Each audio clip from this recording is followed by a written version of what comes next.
आप सभी को नमस्कार। मैं माधुरी वार्ष्णेय मटियाला विधानसभा से, और क्योंकि मैं विधानसभा कोऑर्डिनेटर हूँ और 33 स्कूल्स देखने का मेरा काम है, सुपरविजन के साथ साथ 3 स्कूलों में डायरेक्टली इन्वॉल्व हूँ। तो पहले ही मैं क्षमा याचना मांग लूँ आप लोगों से अगर किसी को मेरी बात बुरी लगे। तो पहली बात जब है कि एसएमसी की जब हम बात करते हैं तो इसमें जितने भी स्टेक होल्डर्स हैं, मैं ये मानती हूँ कि उनमें 3 चीज़ों की साझेदारी होती है: समानता, समन्वयता एंड दायित्व। ये तीनों ही चीज़ हम सबको साझा करनी पड़ेगी, तभी एसएमसी का जो सही मायनों में अर्थ है वो निकल कर आएगा। लेकिन बड़ी अचरज सी बात है, क्योंकि जब मैं देखती हूँ सबसे ज़्यादा स्टेक होल्डर्स होता है हमारे पेरेंट्स मेंबर का। यदि हम एसएमसी का देखें, 12 पेरेंट्स मेंबर होते हैं और वो 12 के 12 पेरेंट्स मेंबर हाथ जोड़े खड़े रहते हैं। अगर किसी कॉर्पोरेट में चले जाएं तो उसका उल्टा हिसाब हो जाता है। तो जब हम 12 पेरेंट्स को देखते हैं तो 12 पेरेंट्स में हमें देखने में आता है कि हम उनके साथ व्यवहार कैसे कर रहे हैं। हालांकि इसमें कोई इंटेंशनल नहीं होता, ये अननोइंगली होता है, क्योंकि हमारा माइंड इतने सालों से वैसे ही कंडीशन हो गया होता है। अब वो 12 पेरेंट्स जब आते हैं एसएमसी में तो ये जनरल ऑब्जर्वेशन रहती है कि वो हाथ बांधे खड़े हैं, हम लोग सीट्स ऑफर नहीं कर रहे बहुत देर तक। फिर जब सीट्स में बैठते हैं तो ऐसा होता है कि बॉस एक तरफ बैठा हुआ है और उसके एम्प्लॉय दूसरी तरफ बैठे हुए हैं। जब हम ये मानते हैं कि एक टीम का पार्ट हैं हम लोग, हमारी सबकी भागीदारी है और हम एक चीज़ की सलाह मशवरा करने आए हैं, तो मेरे ख्याल से सिटिंग सिस्टम पे सबसे पहले ध्यान देना चाहिए। ऐसा लगे कि हम भी उतने ही वांटेड हैं जितने प्रिंसिपल और बाकी टीचर, या जितना वो सोशल वर्कर या एमएलए का रिप्रेजेंटेटिव। ये एक मैसेज है, लेकिन अगर हम नहीं देंगे इज्जत तो हमें मिलेगी भी नहीं। This is the thing which I observe. तो थोड़ा सा हम सभी मिलके, इसमें मैं ये नहीं कहती कि केवल स्कूल रिस्पॉन्सिबल है, कहीं ना कहीं जो हम एमएलए की तरफ से रिप्रेजेंटेटिव होते हैं या हम सोशल वर्कर होते हैं, हम भी उस तरह की श्रेणी में आ जाते हैं। तो हम ये मान के चलें कि ये जो भी 14 लोग 16 लोग बैठे हैं राउंड टेबल डिस्कशन के लिए, वो सब समान हैं, लेकिन हमारी जो पार्टिसिपेशन है या योगदान जो है वो पेरेंट्स की तरफ से ज़्यादा तभी हो पाएगा जब हम उन्हें ये मौका देंगे। अब मैं आती हूँ छोटी छोटी, वही जो 3 स्टोरीज़ का मैंने जिक्र किया था कि वो क्या थी। मैंने ये देखा कि एक स्कूल से एक बार बहुत कंप्लेंट आई, लगातार 4-5 कॉल्स आ गई कि मैडम 2 बच्चे हैं छुट्टी मांग रहे हैं और प्रिंसिपल सर और टीचर सर छुट्टी नहीं दे रहे हैं। वहाँ जाने पे पता चला 2 बच्चे आए 9th के, मैडम छुट्टी नहीं दे रहे हैं सर। तो मैंने कहा भाई क्या बात हो गई? मैडम हमें बहुत ज़रूरी काम है, 40 दिन के लिए हमें बाहर जाना है। तो मुझे बताया गया था कि गुजरात जाना है, फिर पता चला उन्होंने मुझे कहा कि नहीं हमें हैदराबाद जाना है। तो मैं भी थोड़ा उसमें पड़ गई कि क्या करूं। मैंने कहा अपने पिताजी से बात कराइए। पिताजी ने भी कहा कि हाँ भाई पड़ोसियों के साथ जा रहे हैं बच्चे और भाई इनको तो छुट्टी चाहिए ही चाहिए। तो सर ने कहा कि छुट्टी तो हम दे नहीं सकते, एग्ज़ाम आ रहे हैं। बाई चांस हमारे एसएमसी टीम के मेंबर्स उसी वक्त विजिट पर आ गए, क्योंकि वो सेम कम्युनिटी को बिलोंग करते थे। मैंने कहा भैया बताइए जी कि क्या करें, इसका क्या इलाज है? तो वो बोलने लगे कि भैया इसका इलाज ये है। उन्होंने बच्चों को ले जाके पूछा कि भैया किस कार्यक्रम में जा रहे हो, यहाँ 40 दिन की छुट्टी चाहिए। तो उन्होंने कहा हमारा कुछ ऐसा धार्मिक कार्य होता है। उन्होंने कहा बेटा इस वक्त पढ़ाई से ज़्यादा महत्वपूर्ण कुछ नहीं है, ये काम आप गर्मी की छुट्टियों में भी कर सकते हैं। फिर हमने बच्चों को बैठा के उनकी काउंसलिंग की। देन फाइनली मैंने कहा आप डिसाइड कीजिए और फिर मुझे बताइए, छुट्टी तो अभी दिलवा देंगे। फिर वो कहने लगे नहीं मैडम हमें पता है कि क्योंकि हम विश्वास ग्रुप के हैं, दोबारा ये मौका मिले ना मिले, इसलिए हम पहले अपनी पढ़ाई करेंगे और फिर छुट्टियों में जाएंगे। तो ये था एक कम्युनिटी पार्टिसिपेशन का बेहतरीन उदाहरण, क्योंकि मैं ये मानती हूँ कि मेरे को नहीं पता है जो बात उस कम्युनिटी से पेरेंट मेंबर को वो बात पता थी।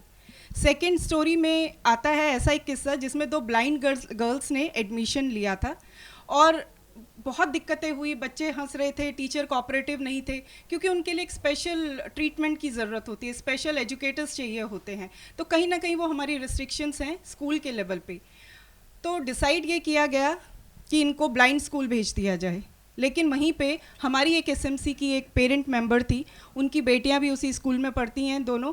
तो उन्होंने कहा नहीं इसकी जिम्मेदारी हमारी है, लाने की और ले जाने की, साथ में इनको जो भी हेल्प चाहिए होगी एजुकेशन से रिलेटेड वो हम लोग देंगे। वो बेटियां आज भी उनकी हेल्प कर रही हैं और वो चारों के चारों इतना खुशी खुशी सब चीज़ें मैनेज कर रहे हैं। तो ये भी एक बहुत अच्छा एग्जाम्पल मैंने देखा अपने सरकारी स्कूल में इंक्लूसिव एजुकेशन का, जो कि हम लोग अभी सुनते ही नहीं है ये वर्ड, केवल अभी पिछले 2-4 सालों से इंट्रोड्यूस हुआ है और अभी हम केवल सुन ही रहे हैं। जबकि मुझे लगता है कि ये तो वार फ्रंट पे इसको इम्प्लीमेंट कर देना चाहिए, काउंसलर्स, इंक्लूसिव एजुकेशन।